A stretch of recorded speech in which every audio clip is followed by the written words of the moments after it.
Chapter 2.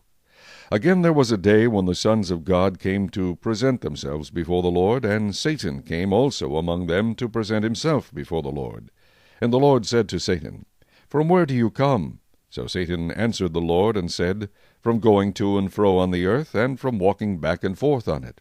Then the Lord said to Satan, Have you considered my servant Job, that there is none like him on the earth, a blameless and upright man, one who fears God and shuns evil?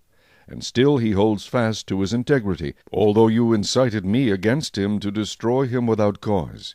So Satan answered the Lord and said, Skin for skin. Yes, all that a man has he will give for his life. But stretch out your hand now, and touch his bone and his flesh, and he will surely curse you to your face. And the Lord said to Satan, Behold, he is in your hand, but spare his life.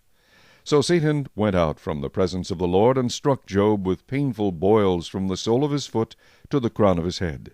And he took for himself a potsherd, with which to scrape himself while he sat in the midst of the ashes. Then his wife said to him, Do you still hold fast to your integrity? Curse God and die. But he said to her, You speak as one of the foolish women speaks. Shall we indeed accept good from God, and shall we not accept adversity? In all this Job did not sin with his lips.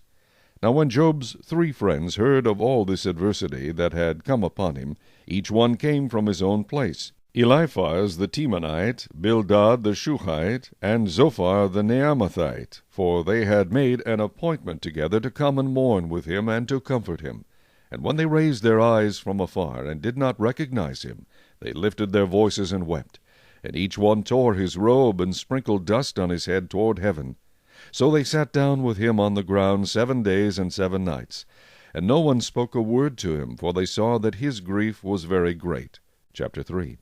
After this Job opened his mouth, and cursed the day of his birth. And Job spoke and said, May the day perish on which I was born, and the night in which it was said, A male child is conceived. May that day be darkness. May God above not seek it, nor the light shine upon it. May darkness and the shadow of death claim it. May a cloud settle on it. May the blackness of the day terrify it. As for that night, may darkness seize it. May it not rejoice among the days of the year.